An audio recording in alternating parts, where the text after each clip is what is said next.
Hey, good morning, Jonathan. How are you? I'm good. How are you? Good. Welcome to the Business Lab with Dean podcast. I'm here with Jonathan Harmon, and I'm gonna say this, and I don't say this about many people, but you are an actual entrepreneur.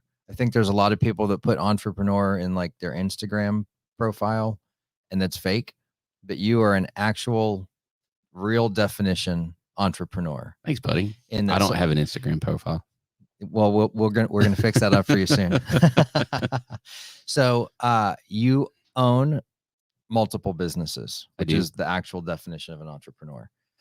So tell me a little bit about the less fun businesses, and then we're going to talk. We're going to focus on the fun business, or at least what I think is the fun business. You said that, and I was like, "Dang, I wore the wrong shirt today." So I started out.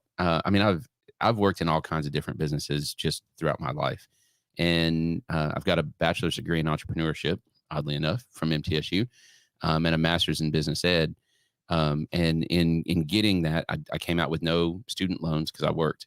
Mm-hmm. So I worked for Hollywood Video in their distribution center. I worked in HR and on the production line. I mowed grass. I scrapped bricks for a home builder. I wasn't really good at swinging a hammer, and I'm still deathly afraid of heights. So I didn't get to do a lot of the building. I got to do the grunt work, but it was okay. Sure. Worked in a gas station. I worked at the grill at MTSU. I worked at like all kinds of different things. And in doing that, I discovered that I genuinely like to work. So then I became a teacher and got fired from teaching. Didn't make the papers. It wasn't anything bad. And coached wrestling, taught business management and economics. And when I got fired, this is all leading to somewhere, I promise. Sure. When I got fired, I read a book called 48 Days to the Work You Love. It's by Dan Miller. It's one that Dave Ramsey has on his book list or whatever that he recommends. Mm-hmm. Not that I'm a huge Dave Ramsey fan. I'm not an anti-Dave. There's some anti-Daves out there. Sure. But anyway, that book changed my life. And here's why. So it said, find something that you love, find something that you already have an interest in, find something that you can, when you wake up in the morning, you get excited about. And then it said, like, this is a whole bunch of books say that. Sure. But the next part is what none of them said, which is, but make sure that it's something you can make enough money at that you can live the lifestyle that you want. And it's almost taboo, right? Like, sure. Just find something you love and you'll never work a day in your life. Right. Unless you're broke, and then it's miserable. Sure. Right? So I loved that. And so I got into real estate. So I started in real estate in 2009. So let me pause there. Do you love real estate? I do. Like, what part of real estate do you love? Everything about it. Like just the houses or the walkthroughs or the selling? I like, at my core, I like to help people and teach people. So that is a time in someone's life. I closed yesterday with their first time home buyer. He's a dentist. She's staying at home taking care of the kids right now, but she's actually a speech therapist. Mm-hmm. And I've known him for a long time. And just the look on their faces, it was like fear and excitement. And like all of a sudden they matured like 4 years, just sitting at the closing. Like it was all of that. So that is addictive, right? So you're like Yoda. You're the guy. Small and green and you guide hairy ears. Yeah, that too. No, you guide people through the process and they learn and then they grow into something else. Yeah.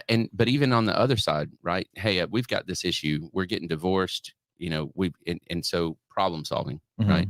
And then studying and knowing and participating in our market and just everything about it. I just love it.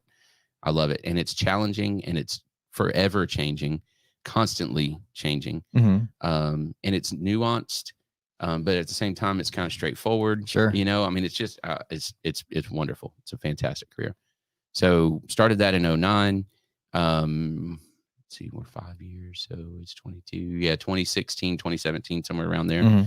My now partner, Brett, I had Taylor with me and my now partner, Brett, also joined up. We moved over to Keller Williams. We started the J. Harmon home team. Brett designed the logo. Did you know that? I did not know that. Brett designed that. I'm calling him next time we need logo design. It's pretty good. It is pretty good. Like we talked about how I love mid-century modern, so it's got like that feel to it. The red door is a feng shui thing, right? Like it's pretty killer. He did a good job. He did a very good job. Good job, Brett. And so we started that, and now there's 5 of us on the team, and we have a good time helping people through that. There's cool. challenges. I had to evict somebody. They sold the house. My clients bought the house, and they just didn't leave. They just didn't leave for like 2 months, Dean. That's funny. What goes through a person's mind? I don't know. I guess it was like, you can't make me. You know what I mean? I don't know, man. That's funny. I would just wonder, was it an oversight on their part? Like maybe we're just, they're going to give us like an official notice? It was very well communicated. Okay. I promise you.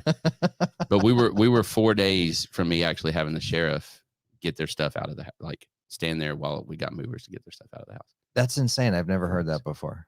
I've never experienced that. And they sold their house too. Like, so they had some money because they sold it. Significant. Yeah. That's amazing. Now they were waiting on a house to be built, but still it had been extended and extended. And I'm like, guys, this isn't our problem. You got to go. Yeah. You're squatters at this point. Trespassers. Yeah. Right. For real. Yeah. I guess that's the technical thing. They're trespassing. Wow. That's amazing. So that's the not fun part of real estate. So you also own some Airbnbs. I do.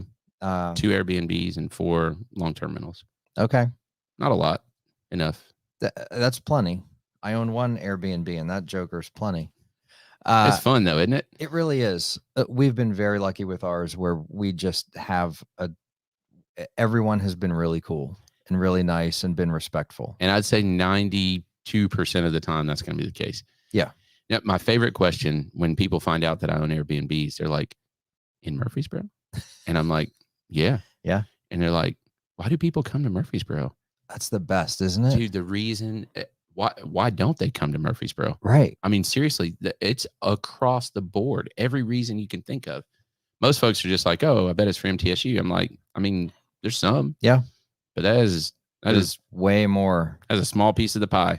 So I never imagined the diversity of reasons, but I'll tell you the first person that signed our guest book, because we're in Murfreesboro. So they said, we live in Kingsport, which is 4.5 hours east, right up through the corner of Tennessee. And they said, we're on the way to Mobile to buy a bunny. A bunny? A bunny, like a rabbit, like a bunny rabbit, like a very... They don't have bunnies in Kingsport. Dude, it must have been a special bunny because that's like a 13-hour drive. Eggs? I would buy that bunny. Yeah, I mean, I might.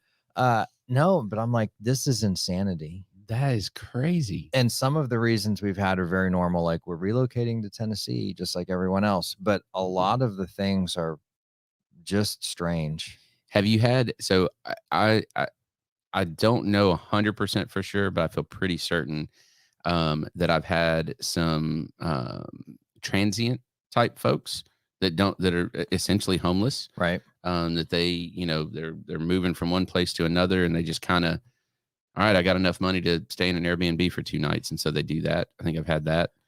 So we've not had that, and they did fine. I mean, there's no damage or everything was cool with the house, but just kind of hearing their story a little bit. They didn't say it, but yeah, they kind of said it. Mm-hmm. No, ours is. I don't think that we've had that. We did have one.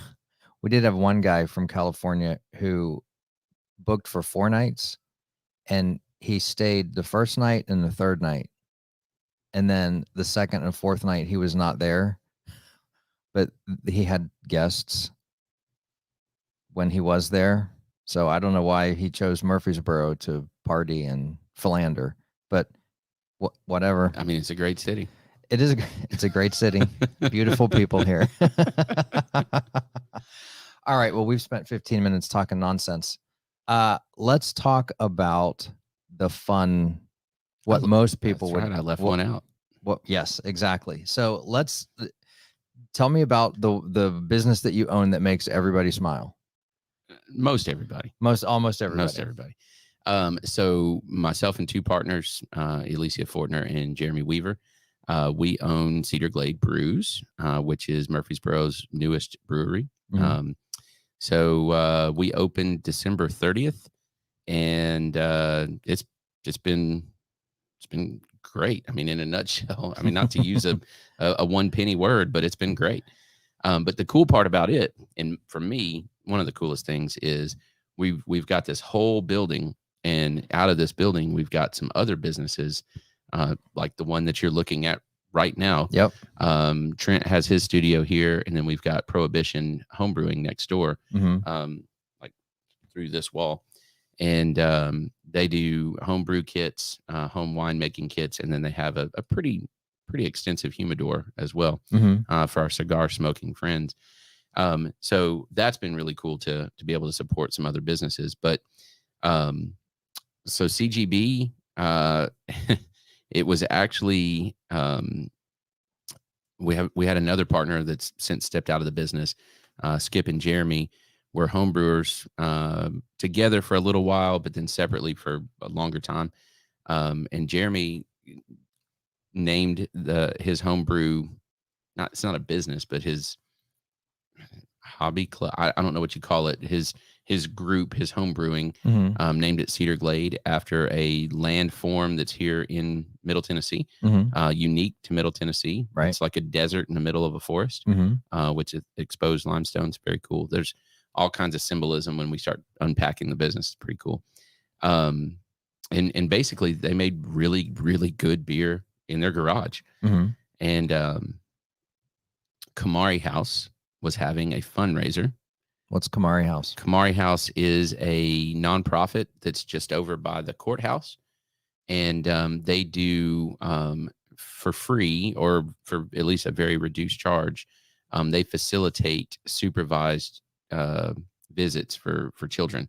Okay. So court ordered supervised visits. They have like essentially playrooms, like toys and games and stuff, where parent and kid can just be parent and kid, even though they're being watched. Sure. Right. So it's just a more comfortable way to do that. And they're doing some really great work, and I had no idea it was even a needed service. You know what I mean? Right. But it's super cool. Anyway, they were having a fundraiser, and it was over at the Grove at Williamson Place. Or it's not called that anymore. I forget what the new name is. Williamson Family Farm or something like that. Something like that. Anyway, in the barn, and the fundraiser was a battle of the brews. So all the home brewers come in and they set up in the downstairs. If you've ever been in that barn, you can kind of visualize this. So they set up, and People's Choice beer and all these different things. And I sponsored the event with the J. Harmon home team. Took a bunch of folks in there and was drinking, little samples of everybody's beer. And I just kept going back to Cedar Glade. Like they were fun, and their beer was fantastic.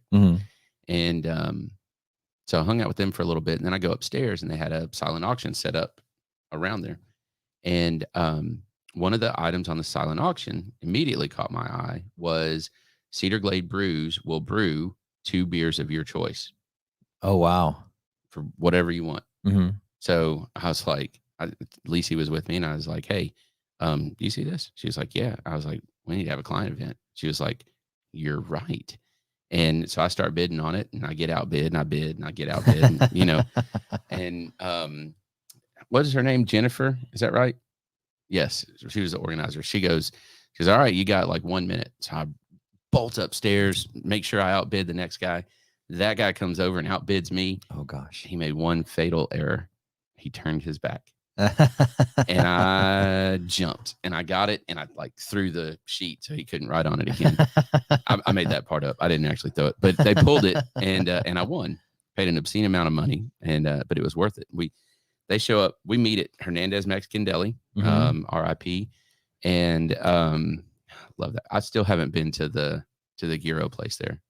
It's good. It is. It's good. I can't do it. I can't walk through the doors. I almost walked through twice. I just couldn't do it. I miss Steve. My heart. I miss Steve. It hurt my heart. Steve, if you're listening, come back. We want you. Yes. I'll find somewhere for you to cook. Anyway, so we meet up there, and I'm like, hey, I want a ESB and a Belgian double. Those are my two favorite styles. And they're like, okay. And they said, well, we make a really good, and they listed off a bunch of other stuff. And I was like, that's great, but I want an ESB and a Belgian double. Kind of a jerk about it. They show up at my house, and Dean, they roll this giant cedar bar out with 6 taps on it, and they filled all 6 taps with No different way. beer. That's fantastic. It was an epic party. I mean, it was wonderful. And we had a great time. And at the end of the night, I was like, guys, we got to make this legitimate. And they're like, you've had too much. And I said, that is not, you're not wrong, but I'm not wrong either. And anyway, so we started talking, and we started looking at places. We looked at some crazy ideas for where to put this thing, because Murfreesboro's ordinance before, like basically right now, was not real kind to small breweries. Sure. They basically, we do 3.5 barrels at a time, and they looked at us the same way as if we were Budweiser. Right. And it's just not the same. Yeah. And it was just antiquated. Like it's not that they were being mean about it or anything like that. Just had never been updated. And so Greg McKnight, do you know Greg? I don't know Greg. Oh man, you need to meet Greg. He is a top-notch fella. And myself and some of the home brewers and there were several folks involved. Roman, one of the city attorneys, said our ordinance sucks, and we're all like, yes.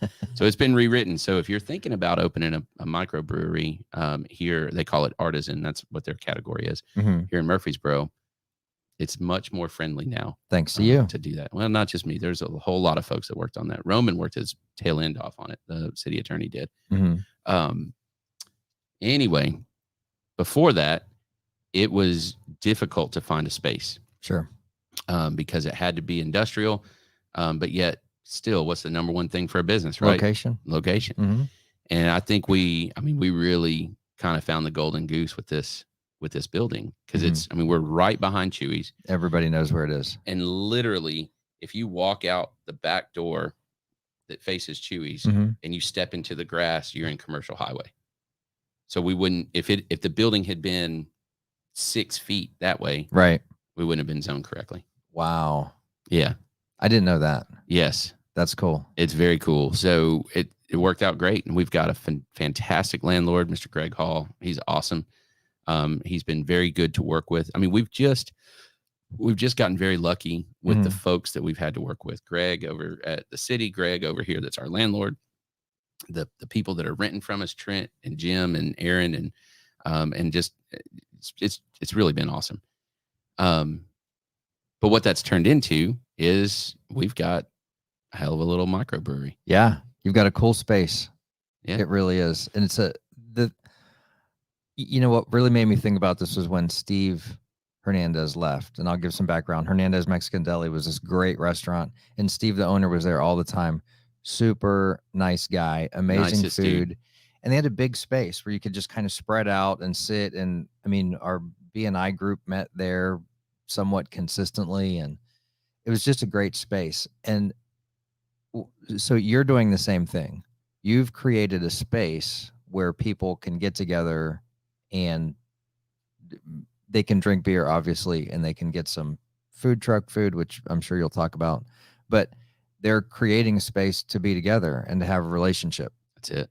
And when it's community. Yes. And when you have a business, I think a lot of people think of all the business stuff that goes around it, but it's what they're really providing is space, or in your case, you're providing an environment where people can have fun. That's it. So you've been live since December. The startup took a long time. Let me qualify that though, because as we've sat back and looked back at that, we started our build out in April of last year, and we opened December 30th. Now that's the physical build out. Right. It took 2 years to find space, to get a lease, all of that stuff, get financing in order and all that. So that part of it, but the actual, when we started doing the work, it went fast. It felt like an eternity. Yeah. But when you hindsight look back at it, April to December, we turned a shell into what we've got. It's not bad. That's not bad at all. That's really fast. That's much faster than in my head, I was thinking it was, because we saw it when it was just concrete. Mm-hmm. That's really cool. So how do you and Alicia and Jeremy keep, so let me back up. They bring the bar to your house. You're having a great time. You're drinking beer, and you have this idea. Good beer. Good, really good beer, and it is good beer. I've had a lot of it. We appreciate that. Absolutely, we appreciate it too. We got to get to that story too. Yes, that's a fun story. So that was a fun evening, and you had this idea how, we should make this into a business, and it might be a little hazy and foggy and alcohol informed. There was no hazy IPAs there. No, it was very clean, very clear. How do you keep that? How do you stay connected to that idea? That where, I mean, you're going through like starting a physical business and getting ordinances changed and zoning changed and figuring out all this stuff is complicated and very much not fun. How do you keep you and your partners stay connected to that initial idea that was an amazing idea? So as you can imagine, that's a multifaceted answer. Number one is we looked at the opportunity. Okay. Number one, we believed in the product. Right. I believed, and they believed, that the two brewers that we had at the beginning and the one that we have now make good enough, right? And we're going to build on that, but good enough beer that it could be professionally made beer. Sure. So that's number one. And then number two, we looked at the opportunity. Think about this. Murfreesboro's got 150,000, 160,000, whatever. Rutherford County's pushing 300 or just over it. Yeah. And we've got in Murfreesboro, we've got 2 breweries.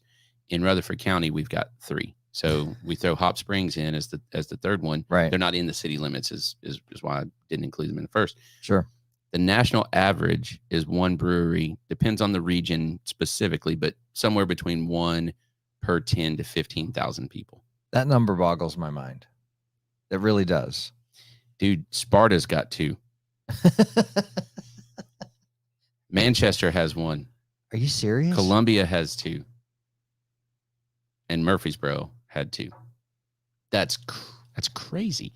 And a lot of it is because how notorious the city was to work with. And again, Greg has changed a lot over there, including how they're much easier. And it's not that they're like lax. They're transparent and they'll talk to you. Right. If you ask the questions and you're not a jerk, they will talk to you and they will help you figure out how to do it. Not you can't do it, but here's how you can do it. Sure. And those are very different things, right? And so that culture has changed substantially over the last multiple years. But anyway, but the notoriety, right, was still there. Oh, the city. Sure. And it's like that was not my experience. That's fantastic. But so we looked at that and we said, there's opportunity. And then we just kind of kept working on it. And I think the majority of us just decided this is going to happen. That's cool. We just said, no, this is going to happen. The other thing that you do is you build in accountability. And that is you start putting a little money behind it. Yeah. And you start telling enough people. And now you have to do it. That's true. You don't have a choice. Yeah. You put some money behind something and all of a sudden it's, now it's go time. Or else I'm losing that. And I don't really care to do that. Exactly. And that's not fun. No. So I found in my career that you have to attempt to keep it fun. Like you have to consciously try to stay kind of rooted in what it is that you wanted to do initially. So how do you guys do that? Because you're up and running and you've got your systems in place, and it's a great fun thing to do. Festivals and events. So when we have an opportunity, we take our bar, the same bar that was in my backyard, and we go somewhere else and we serve beer. Maybe we give it away, maybe we sell it. Just depends on what the, if it's a charity event or whatever. But there is nothing, Dean, there is nothing more fulfilling than to make a product and to hand somebody a sample of that product and for them to taste that product and go, oh, that's good. Yeah. And you're like, yeah, it is, isn't it? It's so good. You're bringing a little bit of joy to people. It's fantastic. And we have a couple of products they're a little bit different. Our Berliner Weiss, you've had some of that in the can with the syrup. Yep. It's just different. Nobody else does that. It's really good too. And I'm not like a fruity beer person, but me and Josh were sitting outside playing with remote control cars in your parking lot, in our parking lot, drinking this beer. Because that's what marketing people do. Exactly. Exactly. I love that. Josh was having a little bit of a rough day. It happens. And so I was like, let's take a remote control car break. So we're going to do that, which, by the way, I don't know if you've seen, we're starting a series where we deliver. It's called Joyride. We'll do that. Where we put some of our beer, which is your beer, on the back of a remote control pickup truck, and we'll drive it to a local business in Murfreesboro and do a beer delivery. It's called Joyride. Oh my word, that is awesome. We should have tagged. I think we probably tagged you in it. Do you play BEERRUN Beer Run? We should do that. You should definitely do that. I'll get Macy to do that. Yeah. So, or the Roxette song Joyride. Yes, that would be great. But then they wouldn't let us play it on social media because we don't have copyright. Some of those songs, they've got to be in public domain at this point. They're so old. It's like the happy birthday song. Yeah, right. So so this is I'm sure this is a fun thing for you. We're having fun with your product. You created something, and now another business in Murfreesboro is having a lot of fun with it. So I think that's really cool. So is there anything that you say to yourself on a daily basis to kind of keep grounded in, all right, this is why I'm doing this, when it really kind of sucks and things just aren't working right and the fire marshal says no? And what do you do? What do you do daily? Like, what goes on in your headspace? I say, get your out of bed. I mean, seriously, stop wallowing in it. You're either going to do it or you're not. Nobody else is going to do it. Okay. So, I mean, it's just, it honestly, man, most of the time it's sheer willpower. Okay. I mean, it's just like, sometimes I look at my to-do list because I'm still very much an active real estate agent. My team, we're at, I don't know, 17, I have to look, 17 or 18 million that we've closed already this year. I mean, we're very active. We've got all of this other stuff, and inevitably something's going to break at an Airbnb. And I'm like, mostly it is, there are people counting on me, right? Sure. Lots of people counting on me. Sure. My kids, my fiance, her kids, right? So let's start with that. Right. I mean, that's enough. But then we look at our employees here at the tap room. We've got fantastic employees here. And this whole, like, we can't find good help. I don't know how we did, but we found good help and we've kept them, and they're awesome. So they're counting on us. I mean, there's people counting on us. And so stop feeling sorry for yourself. Yeah. Get your butt out of bed and get to it. So I did sales for 10 years, and there would be times when it just sucked and you swing and miss for weeks at a time. And I learned to say to myself, they're just paying me not to quit. That's all that they're doing. They're not necessarily paying me to go out and be successful, although they are. But like, when you drill everything down to its utter baseline, they're just paying me not to quit. That's it. That's interesting. And so I would just, I'll go do more sales calls. Yeah. Which remember the old guy, time to make the donuts. Yeah. Dunkin' Donuts guy. I miss him. Yeah. Of course, now they don't make the donuts there anyway. They make it at some warehouse in Sheboygan. Bless it. Yeah. I always thought that the time to make the donuts guy should marry the where's the beef lady. Well, then they would have that the donut hamburger. Have you ever had a donut burger? I've not had a donut burger. It is magical. Can you get one of your food trucks to make a donut burger? We make them at Tailgate. Okay. Donut Country will split donuts into donut buns. Really? Fact. Oh, that's a beauty. They're delicious. Now, you shouldn't eat the next day. No, But- no. You should. That's the only thing you should eat in one day. That's Mhm. that's all your calories. So, a couple rapid fire questions. Okay. Where is Cedar Glade Brews going in the future? Oh my gosh. There's so much good stuff happening. What are you allowed to talk about? We haven't officially rolled it out, but we will be present at one of my favorite things in the whole wide world. So if you know me, you know what that means. Okay. We have a commitment for some cool stuff to happen here at the brewery, some partnership stuff. Mm-hmm. So we'll be more consistent with some of our ancillary services, shall we say? Okay. Is this cryptic enough? It's just cryptic enough. Just cryptic enough. Gosh, we've got in September, we're at 3 different festivals, which I'm super excited about. That's cool. So the Discovery Center is having a Discover Rutherford. I think it's the first year they've done it. We're going to be hosting the beer garden there. Oh, cool. And then that's on the 17th, I think. And then the 24th is Oktoberfest at the Oaklands. And then the next Friday is Oktoberfest in Columbia at Riverside Park. I think it's Riverside Park. Okay. Something like that. Cool. We've never been to that one, so we're excited to go check that one out. And it's a fundraiser for their Room in the Inn program. Okay. Mm-hmm. Nice. That I want to say this.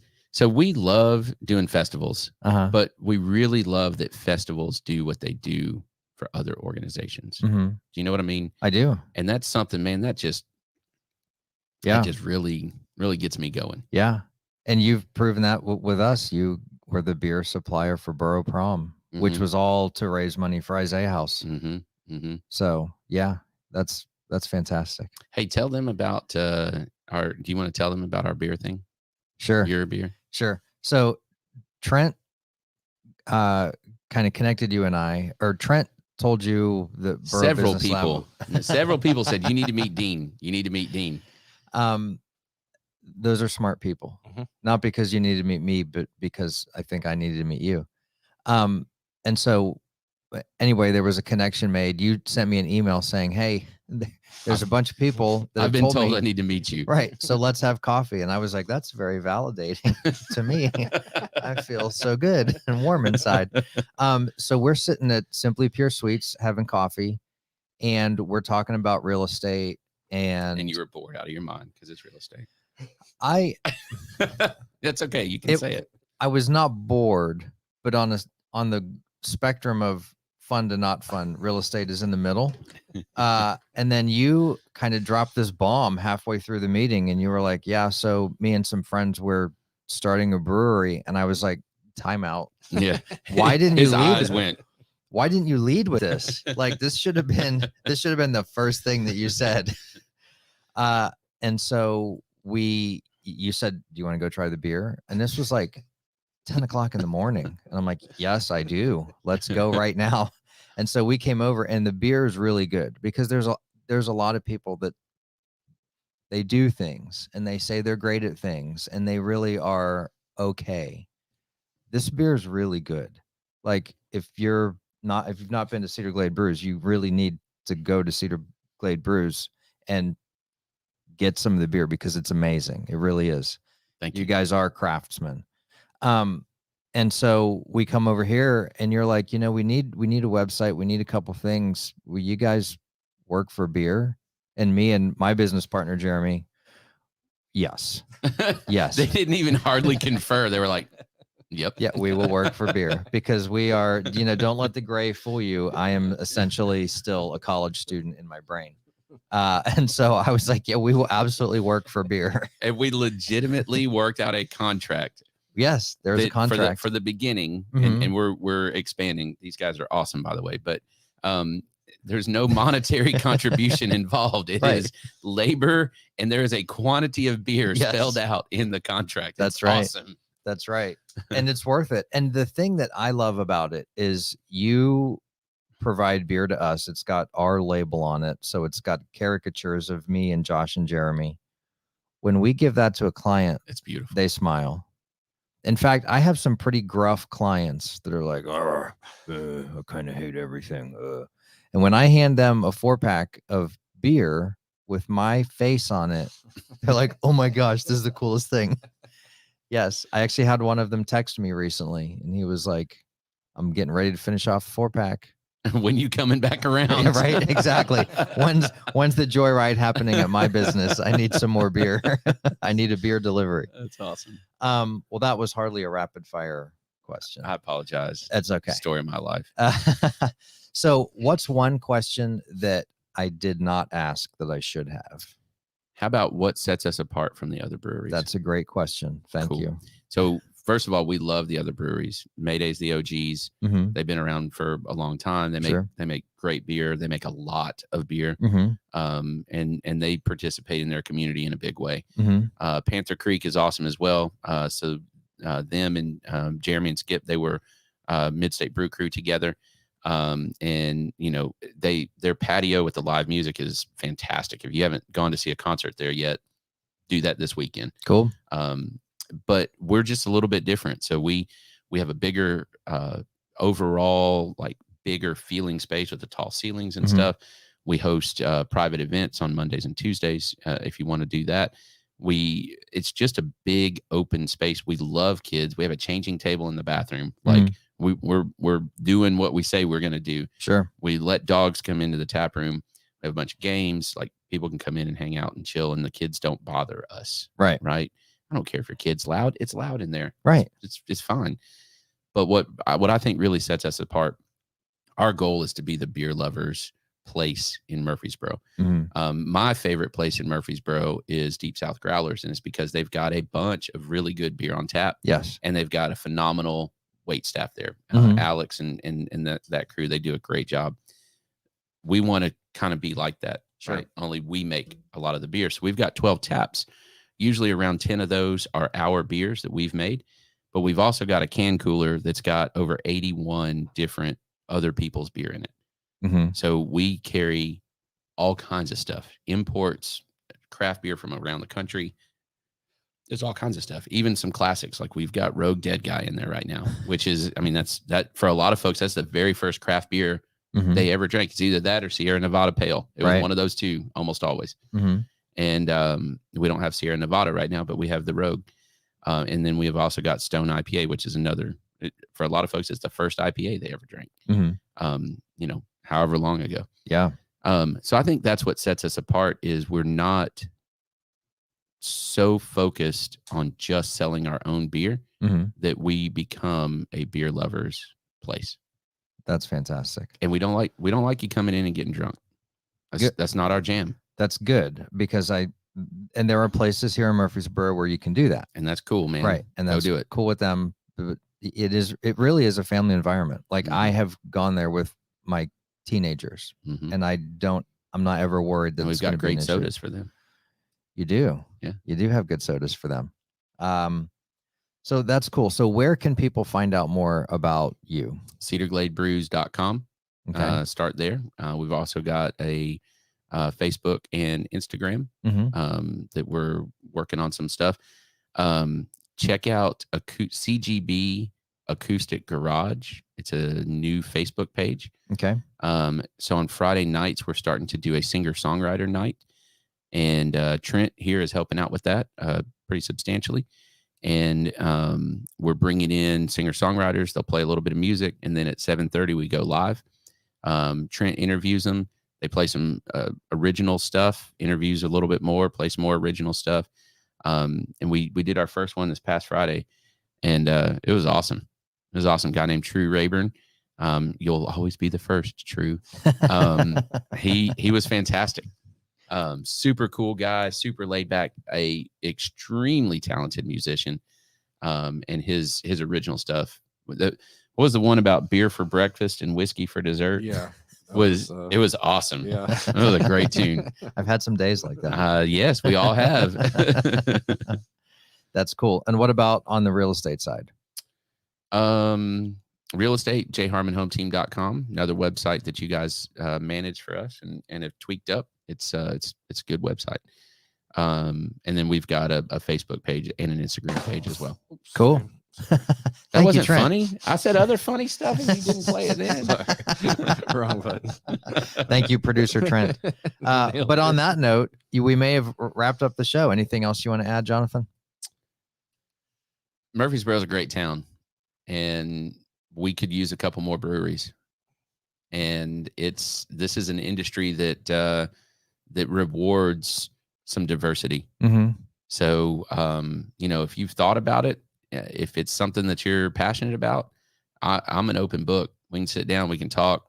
I've got one person in particular that is getting closer and closer every day. And if he gets his brewery going, it'll only help the rest of us. Yeah. So if you're interested, if you want to learn more, hit me up. We'll get coffee. I love that you said that. Not many people would do that, but that's you, Jonathan. You're a giver, and I appreciate that. So thanks for being here. Yeah, buddy. Thanks for all you do. Yeah, absolutely. Oh, and